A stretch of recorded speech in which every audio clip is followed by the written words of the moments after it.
আল্লাহু আকবার।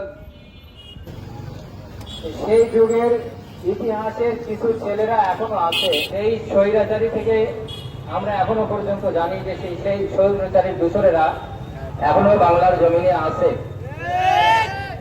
স্বৈরাচারী শেখ হাসিনার দূষরেরা এখনো বাংলার জমিনে আছে। এই স্বৈরাচারীকে বিদায় করার জন্য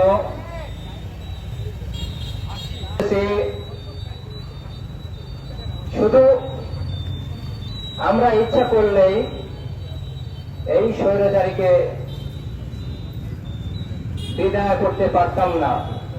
বলতে চাই এবং প্রশাসনের দৃষ্টি আকর্ষণ করে বলতে চাই, যেন তারা ধর্ষকদের পাহারা না দিয়ে তাদের বিচারের আওতায় এনে সুষ্ঠু বিচারের মাধ্যমে তাদেরকে বিচার দেওয়া হোক। যেন একটা একটা ধর্ষণ করার আগে যেন ওই বিচারটা দেখে কলিজা কেঁপে ওঠে। যেন ধর্ষক যে বাবা চাচারা তাদের ভাতিজিকে ধর্ষণ করে, এই বিচার দেখার পরে তাদের কলিজা কেঁপে উঠবে, যেন তারা ধর্ষণ না করে। আমরা এমন বিচারের দাবি জানাচ্ছি। খুনি আসিয়ার ধর্ষণকারী এখনো পৃথিবীতে নিঃশ্বাস নিচ্ছে।